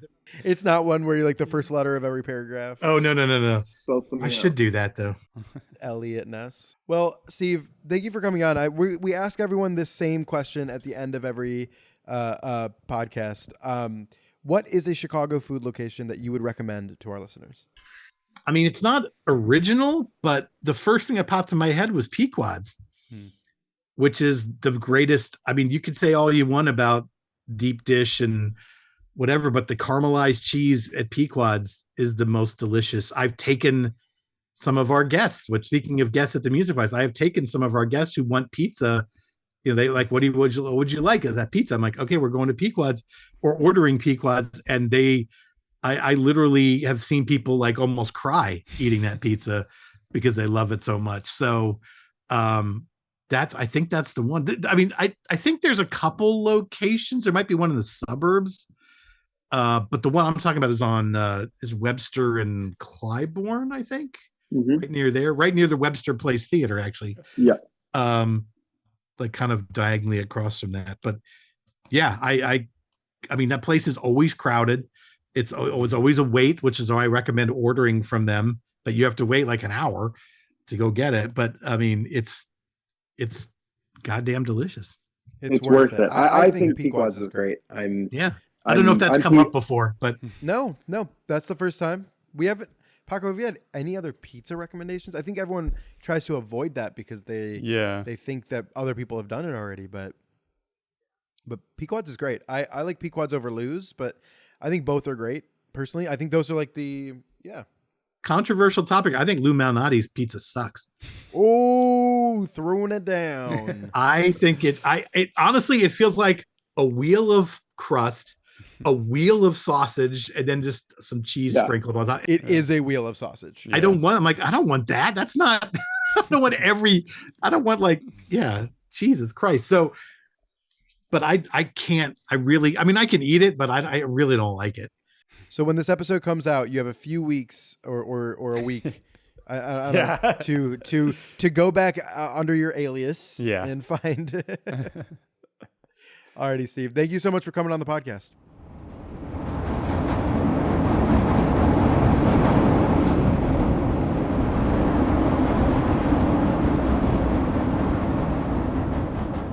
Thank you so much to Steve Prokopy for that great conversation. There is a long lineage of Untouchables projects, right, Paco? Yes. So I thought that we could talk a bit about, Steve mentioned it a bit, but like the actual history behind Eliot Ness and the Untouchables and sort of like how that came to be, because I think it's an interesting thing. So like, I guess like we talked about, this movie is pretty much all fake. Like none of it really happened. It's kind of just like a cartoon version of like the Untouchables lore. But I think it is a really great job of portraying it like that. But I also think that the Untouchables, the actual history is kind of interesting in itself. So Eliot Ness was, he died, kind of, a drunken, failure later in his life. But I think the way that the movie portrays him as this kind of like perfect hero, like kind of like, and also like other Untouchables media as well, as just like kind of like this stalwart of like truth and justice, and like he was perfectly good. Like that's kind of more complicated than it actually is. Mm-hmm.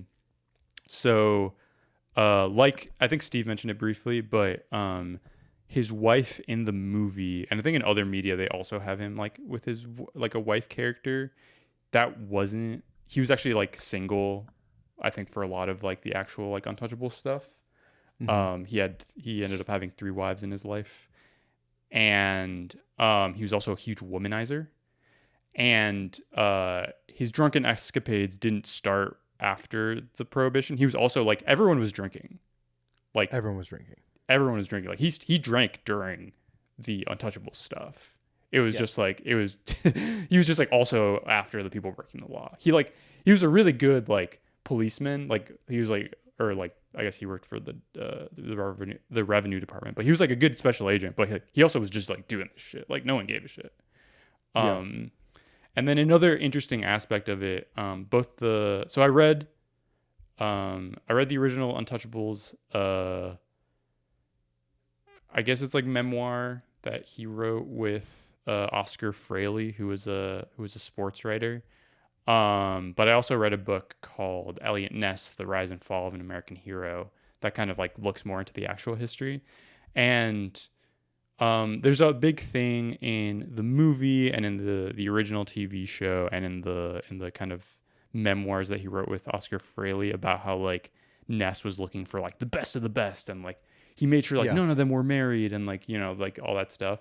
And it actually, like, the guys who were signed to his squad were kind of like the leftovers. Like they were just kind of like guys who like no one really wanted in other things. And like a lot of them were in their 30s. A lot of them were married. A lot of them were like alcoholics.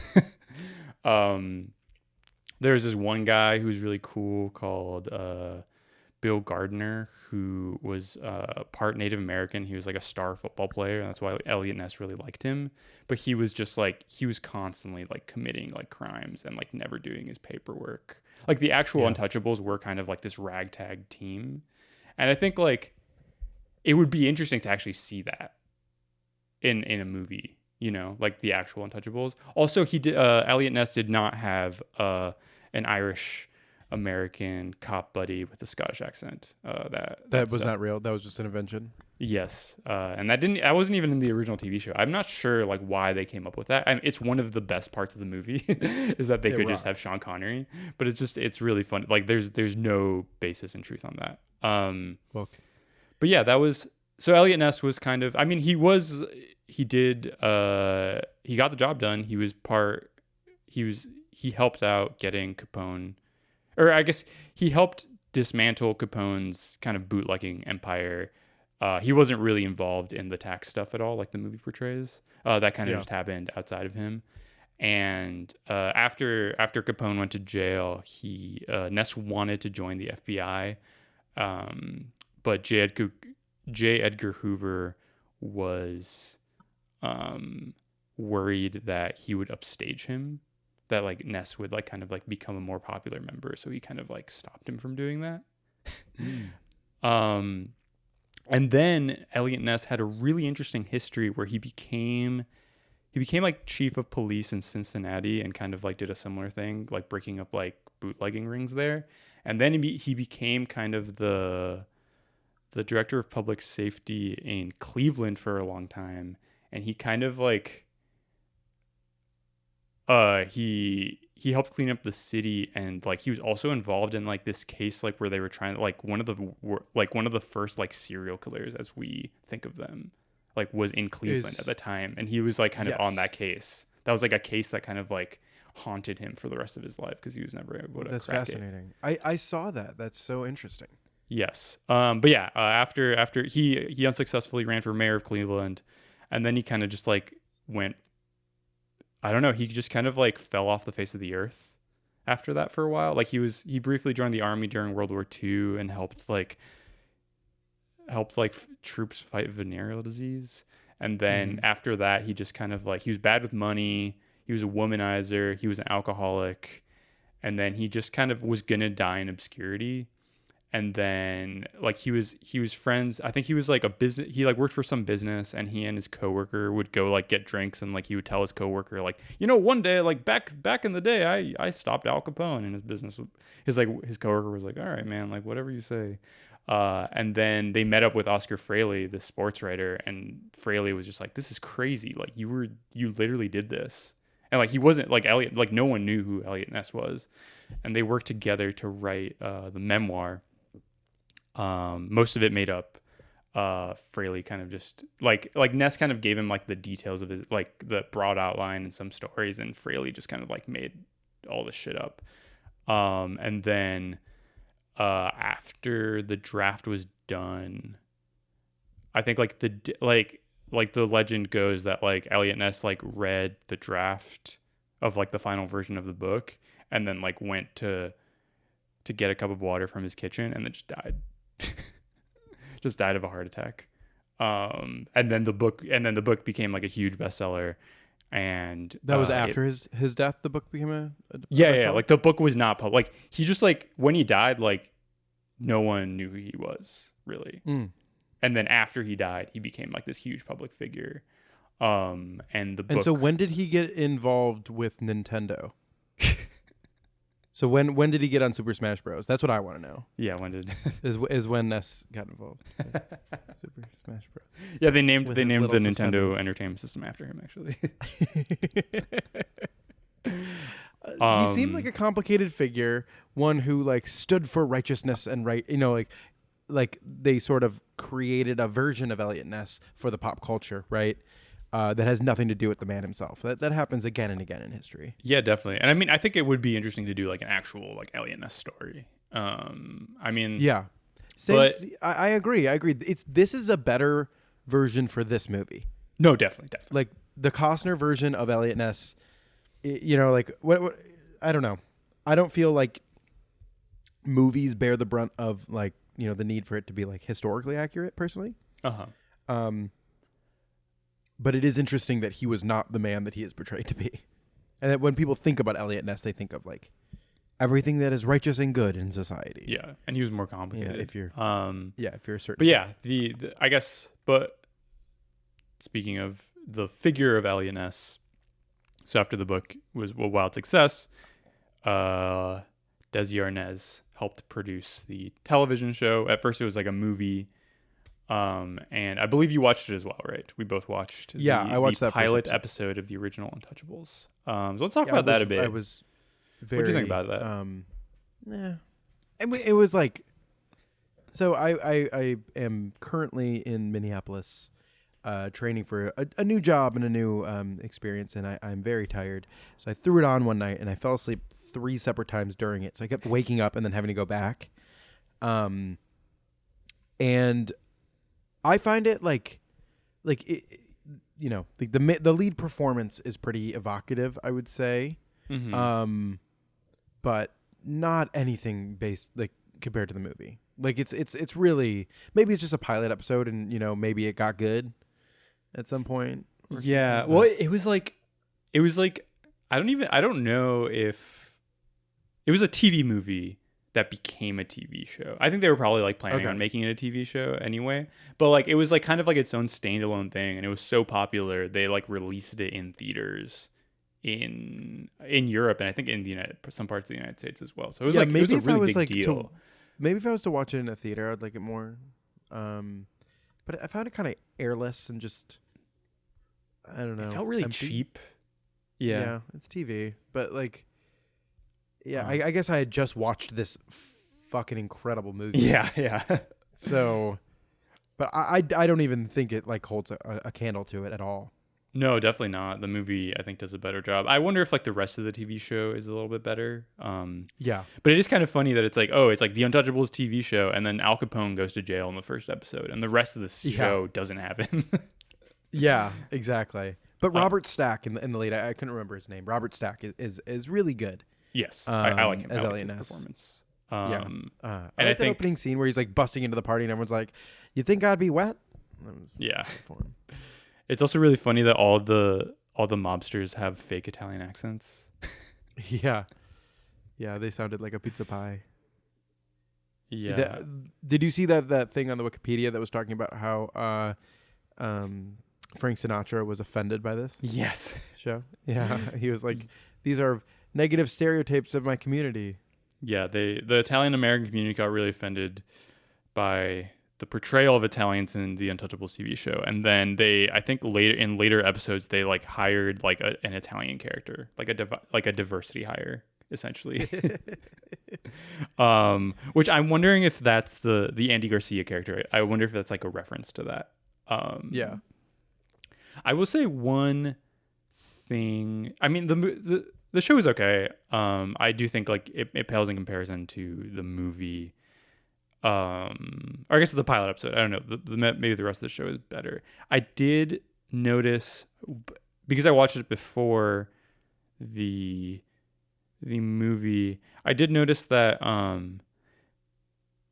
there's a scene in the TV show where he's surrounded by reporters and takes an axe to the crate, and then all like the booze comes out.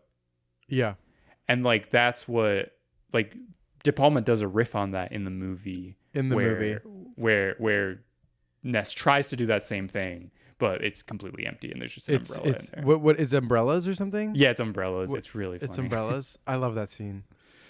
But yeah, that was The Untouchables. Yeah, the TV show. I mean, it was really popular. And obviously it led to the movie, but I think there was a more interesting Untouchables adaptation that I think we should talk about for a second, because I thought sure. Called The There's Unmentionables. Yeah, The Unmentionables. Well, let's talk about that one first. You're right. Oh, were you going to talk about Eliott Mouse? Yeah, I was going to talk about Eliott Mouse. But we'll get to that masterpiece later. I mean, this is legitimately great. Yes. I think that Fritz Freeling is one of the better of the Looney Tunes directors. The Unmentionables is a Looney Tunes short that features Bugs Bunny as Eliot Ness. What is it? Eliot Bugs? What do they call him? Elegant Mess. Elegant Mess. That's so good. That's so much better. Elegant Mess. And this is a Looney Tunes short that is set in Chicago, Paco. So it really is a Chicago movie. Yes, definitely. It's and really it features funny. Bugs Bunny. They try to murder Bugs Bunny by putting concrete around his little bunny feet and throwing him in the lake. Yes. It also has one of my. I love the scene where the gangsters are sitting around and they introduce each of them. Oh my God! Yes. Which all with all their faces. Yeah, it's sort of a worse version of a better version of that in a different Looney Tunes short. I will send it to you after this. I forget which one it is, but they're like splash pages of different Looney Tunes, like Hammerhead and Yeah. you know what I'm talking about. Mm-hmm. There's that one episode, but they love doing that style of like a mobster with a funny name where they look exactly like that thing. Yes. I think one of them is Teeth Malone. Oh, Teeth Malone, where he's all teeth. He's like chattering. There's like Pistol Nose Johnson or something. Yeah. Yeah, it's great. It's, you know, Bugs is like one of the top, you know, one of my top characters. Does drag in this one, as he does in most. Yes. It's a fun short.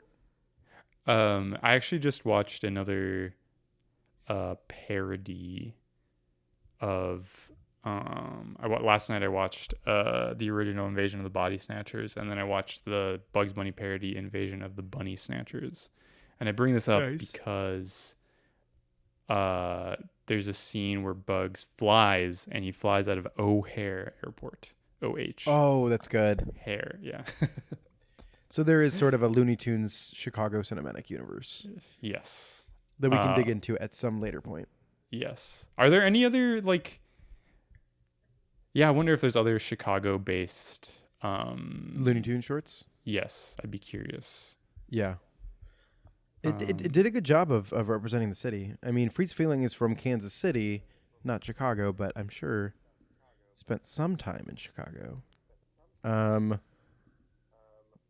Yeah. I just found it very charming. What can I say? Yes. I liked Looney Tunes, great. and I liked watching this short. But now let's get to the real. Sorry. Well, there's a few other things I want to talk about first, but I'm so excited to talk about this short that I did not pay attention to at all. So we're going in order. The Unmentionables, the Untouchables, the TV show was a huge popular show around the time. So I guess just a small thing. So the movie that we talked about, the 1987 version, around this time, there were a lot of movies being filmed in Chicago. I think we've talked about it like in the Backdraft episode. It was around this time period where there were a lot of filming was coming back in Chicago. There were there's a ton of movies and TV shows being shot at the same time. Many of them that I've never heard of.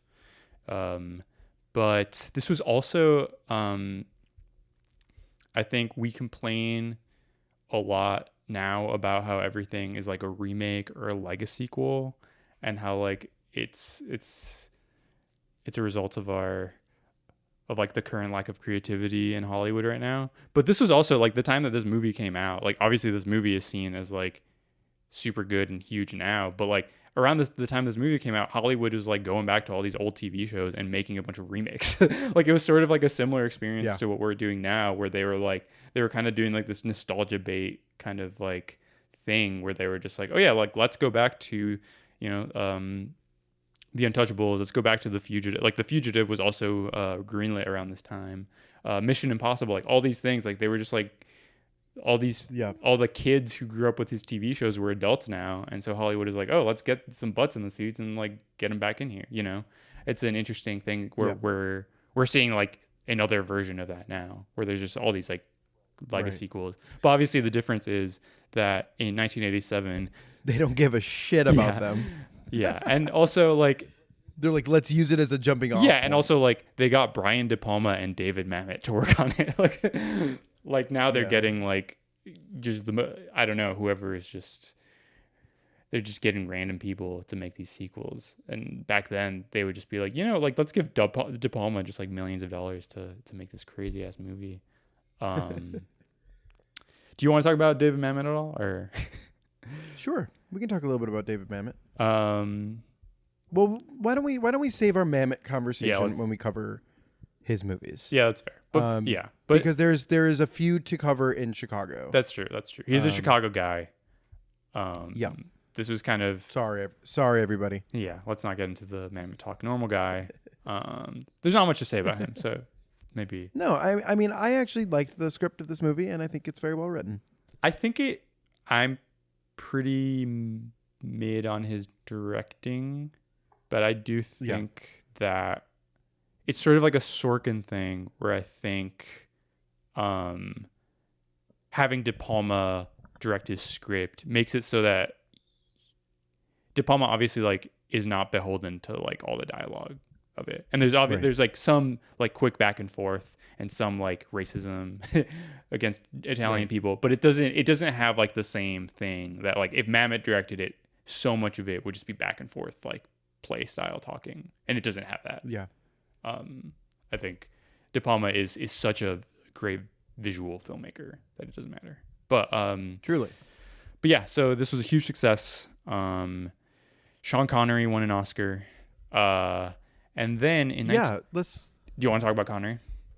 I mean, we should, right? Yeah, I mean, he's unbelievable. I think he's like gives one of the best performances of his life in this. I think like the three roles that I think of when I think of him are this movie, because I grew up here, Indiana Jones and James Bond. And I think moving backwards through time, of course.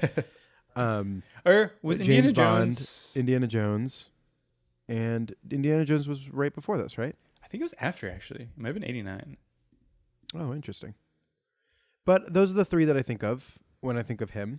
I know he has had plenty of other experiences and performances, but I think this is definitive.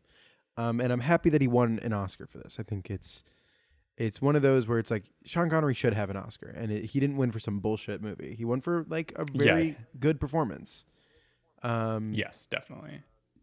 It's abrasive. He's abrasive, and he's locked in.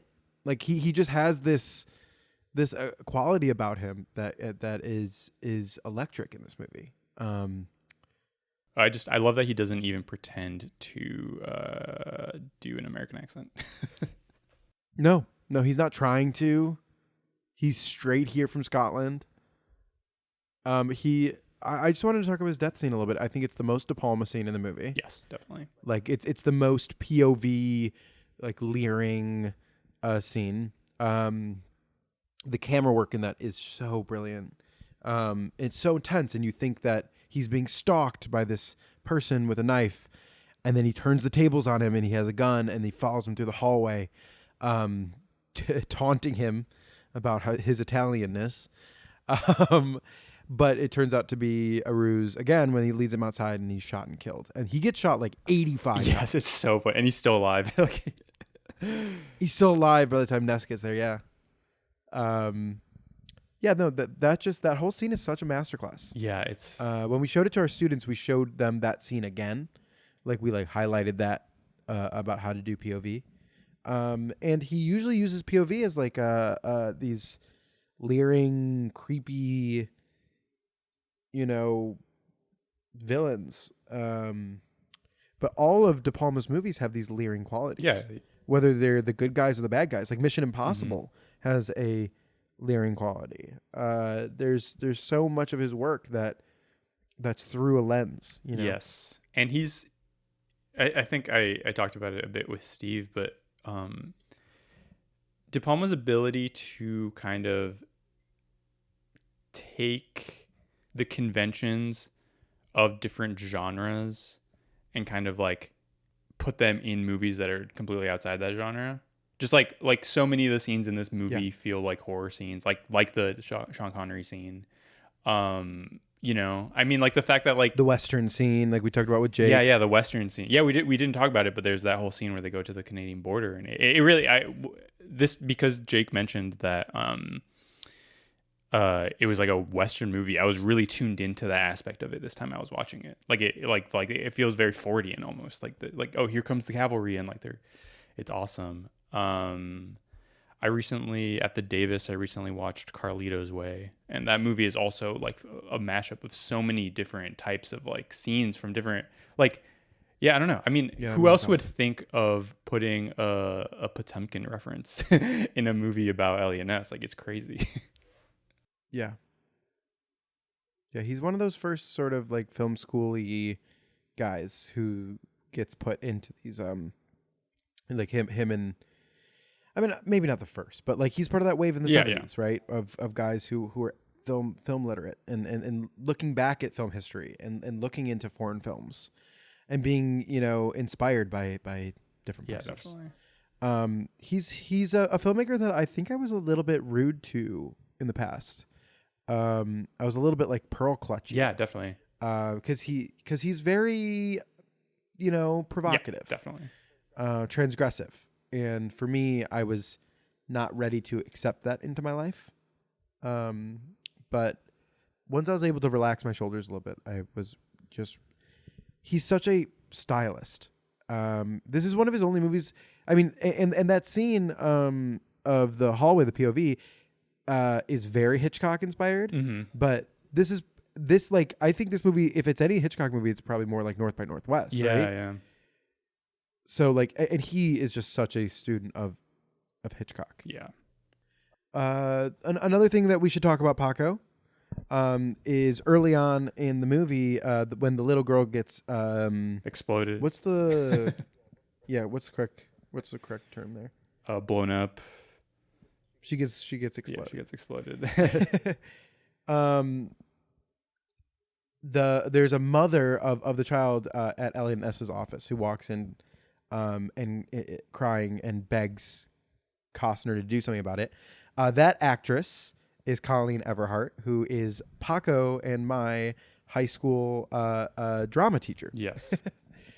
That is her. She said she was in the Untouchables when we were in school. And we were like, yeah, that's awesome, but like I never really like connected. I thought she was like a side character or a background character. Yeah. And then rewatching it, I was like, oh my god, that's Miss Everhart. Yes, she was at the time. She went as Colleen Bade.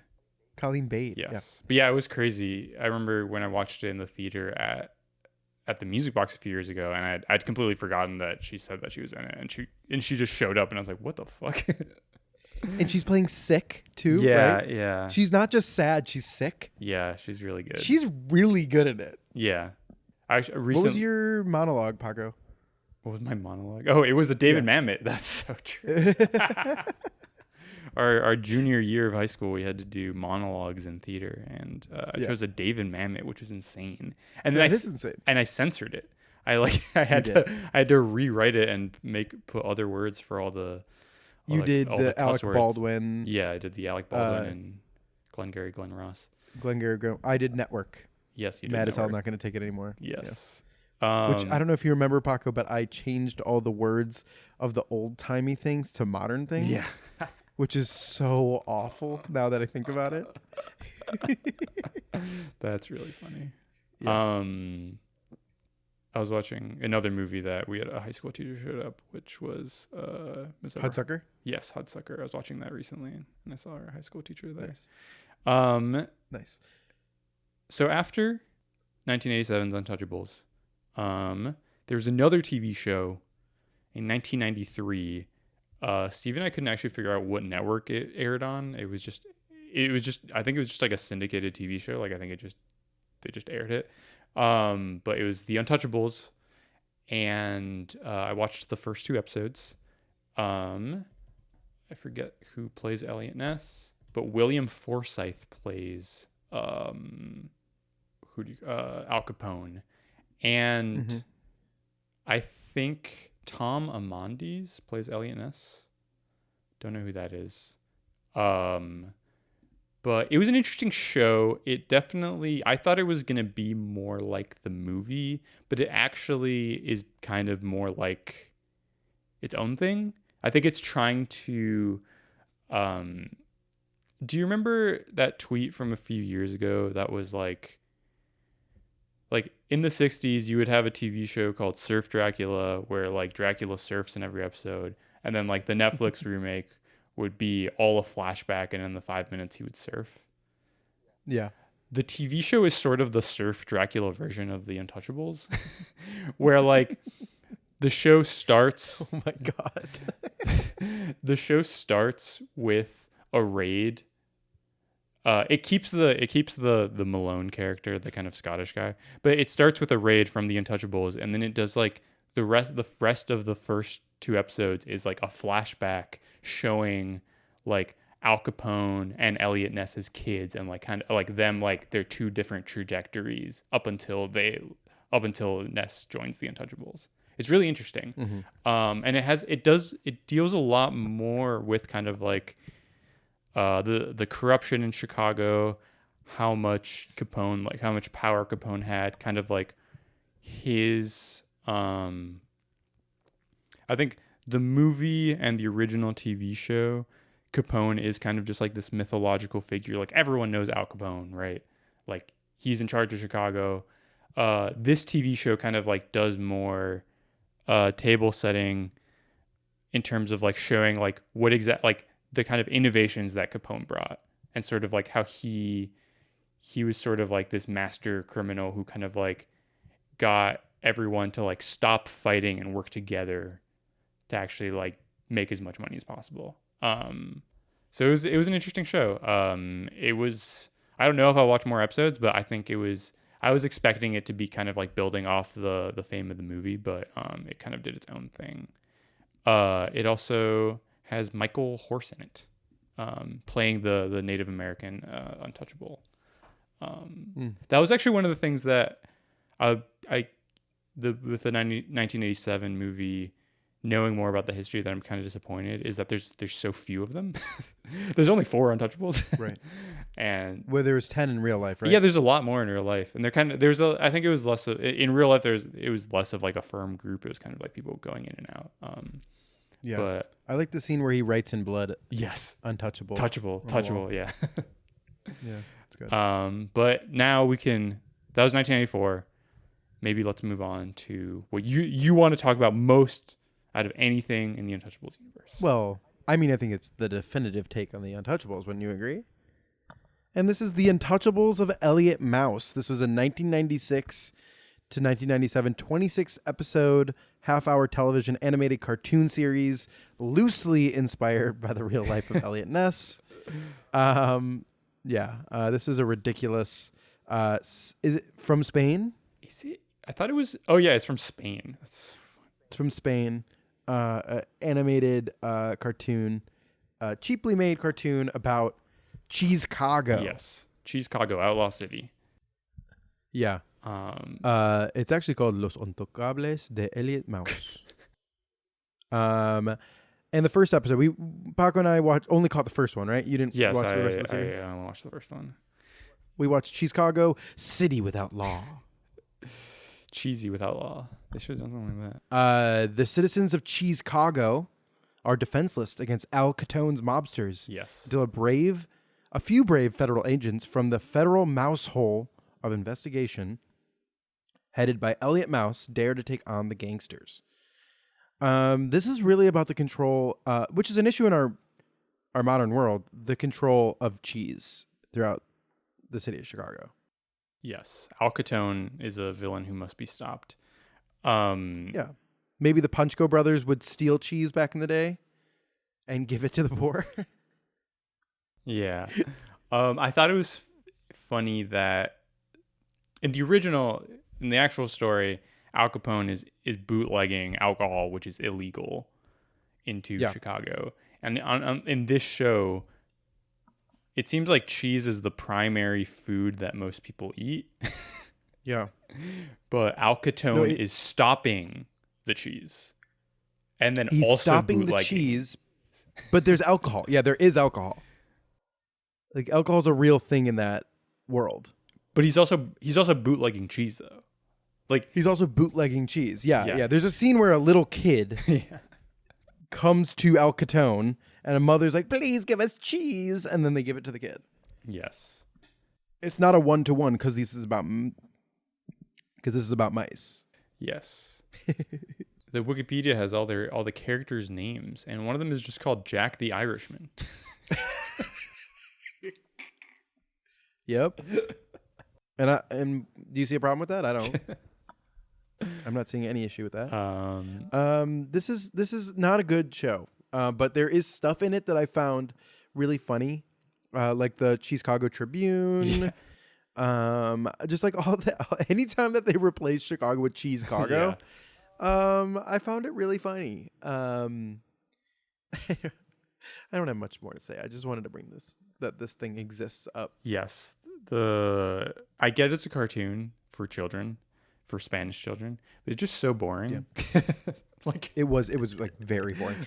I like, maybe like the original Untouchables series. Maybe if I watched it in a cinema with other people, I would like it more. And maybe I just didn't give it enough of a chance. I do think they have a movie that was just like a mashup of a bunch of episodes. Yes. Do you think there's a print? It is on Tubi and YouTube. Is there a 35 millimeter print? I don't think so. But you can. Okay. Well, I'm gonna ask. I'm gonna request. Yeah, whoever owns the rights. Who knows? Who could possibly own the rights? Yeah, Rat Nitty. They really worked on that one. Yes. That was the name of that character. Dog Moran. This took a whole afternoon to make. Yeah, the animation is so bad. It's like but it was very evocative for me. It reminds me of an era of animation that I really like. Which was cheap and bad animation from the 90s. Yeah. It just reminds me of a lot of TV shows I watched and would just be on TV. To bring it back to Bugs Bunny, the Invasion of the Body Snatchers parody I watched it's from the 90s, and it's kind of a parody of bad animation because the plot of the short is that Bugs Bunny's friends all keep getting replaced by bad animation versions of them. And it's kind of like it's a parody of the kind of cheap animation style of the 90s and kind of what Warner Brothers was pushing people to do. Yeah. But it is funny thinking, there's just this kind of golden age of our children's TV and how much of it in retrospect was so poorly and cheaply made. Yeah. I do have a correction to something I made earlier, a reference to something I made earlier, just because we're talking about the lineage of the Untouchables, right? I mentioned that the parody of the Union Station scene was from Naked Gun 2. It is not. It is from Naked Gun 33 1/3. So I do apologize for that. But I do love that parody a lot. I love parodies of very specific or niche film references. Like I love when a movie or a TV show, like a Family Guy episode, will do a very niche like reference to a commercial or like an ad campaign or a PBS thing. Like I think things are funnier when they are more niche and specific as opposed to just like, oh, everyone will know what that is. Yeah. I wonder how many people watched The Untouchables knew what Battleship Potemkin was.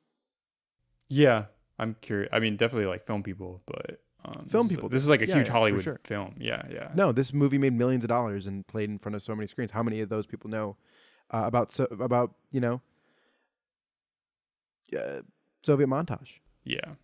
So it's fascinating. Speaking of callbacks, there's also one last Untouchables media that we should talk about, which is the Simpsons episode, Homer Simpson versus the 18th Amendment, which is a really funny episode where Springfield brings back Prohibition, and an Eliot Ness type guy comes into town, and Homer starts bootlegging. It's really. I watched it last night. It's very funny. What season is that? I think it's season 8. I was hoping there would be a bit more Chicago references, but no. It's more of a parody of the TV show than the movie. It doesn't really have any movie stuff. I think a lot of those writers and stuff, like they were like, the movie. Like we grew up with the show. Yeah, like, definitely. I feel like De Palma was like that too. De Palma was like, I grew up with the show. Yeah, this is important to me. I wish I liked the show. I thought I was gonna like the show. I was so ready. I mean, I think I had texted you about it. Like I thought we would have to do a whole episode on the show, and then I watched it. We thought we were gonna do a whole episode on this and the Chicago. Yeah. Eliott Mouse. But no, but I don't think it was worthy. Yes. Rex Banner. Rex Banner. That's the Eliot. Is the Eliot Ness character? Yeah. Do you have any wrap up thoughts or what did you think about the movie? It's a great movie. It's really enjoyable. I mean, I remember the first time I watched it was pretty recently. Was during the Ennio Morricone screening last year, I believe. And it was so fun to watch in an audience. Everyone cheered when Sean Connery says, "This is the Chicago way." That was a bad Sean Connery impression, but it's a Chicago way. It's awesome how much on location shooting they did. Oh, I guess something I forgot to mention, the original TV show, all on sets pretty much, but the 90s TV show has a lot of Chicago stuff. That's one of one of the aspects of it that I really liked. But yeah, the De Palma, it's just, so much of it just looks so beautiful. I was just like, you can't make movies like this anymore. I always say that when I watch any movie before 2002, but like it's just so awesome to watch. There's so many scenes where I just like had my head in my hands, like just like I couldn't believe what he was doing. It's just so fun to watch. The only part that I think I'm kind of mixed on is the train scene happened, like the train station scene happens, and then after that the movie kind of just like putters off. Like there's just not the final court stuff like just is not as interesting as I like the reveal of the matches. Yeah, like that scene when he leaves with Nitty. Yeah. And I like the shots of the city when they're chasing him, but I don't need it. Yeah. It definitely hits its crescendo in the Union Station.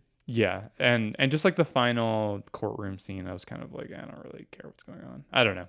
Yeah. Like if you're gonna like make up a bunch of shit, like at least like have them do. I don't know. I think you could like end it. You don't have to end it sort of like how it actually happened if you're gonna take this mythological approach. You know. Yep. Totally. But I mean, it's a really fun movie, and I think because of its mythological approach, it does end up being timeless and not necessarily a product of any particular thing. Do you have any final thoughts? Well, how many stars would you give it? How many stars would I give it? I think I would give it probably 4 stars. Kind of like I don't know what has 4 bullet in holes? It. Yeah, 4 bullet holes. I was gonna say kind of like the amount of holes in Sean Connery after he gets shot, but he had like 80. Yeah, so I guess I would give this 80 stars, like all the amount of bullets that Sean Connery takes in this movie. That's a good point. I basically think this is one of the most rewatchable movies. I think it is a great, bombastic, big screen filmmaking. Shout out Miss Everhart. I'm sorry that I lied that one time that you said my eyes were really red and I said I had allergies. That's on me. I think that the performances in this movie are spectacular. I think Costner is really, really pulling off a high wire act. It's really hard to play that kind of role. And the De Palma touches are just special. It's rare that we have stylists doing it like, you know, on a big stage anymore like this. So it's really nice to watch. Sequences being directed with panache. If I had to give it a star rating, I'd probably give it 4 stars, kind of like the Cheesecago flag. Yeah. Is it 4 stars or is it 4 cheese Parmesan? wheels? Yeah, Parmesan. Everything in that fucking show was like mozzarella. Yeah. Do you think that was like so many the loop references is to called the cheese. rind? That's good. Let's end it there. The brown rind. Thanks for listening. If you have any comments, complaints, if you have any tips on where to get bootleg alcohol, or cheese, you can email us at chicagopodfilmcast@gmail.com. Please rate, review, and subscribe to us on all our various channels. Send us your favorite cheese recommendations. Mm-hmm. And please comment on social media. Call me out for calling it Union Square. That sucked. I hated that. Yes, and we also are starting a cancellation campaign against Jeremy Martyr for moving to Minnesota. Yes. He will pay for his crimes one day, and you can help out by tweeting hashtag kill 4 Jeremy. stars, more like 10,000 lakes. Yeah, hashtag 10,000 lakes. Is it like 10,000 or 1,000? No, 1,000 is Finland. Anyway, thanks for listening.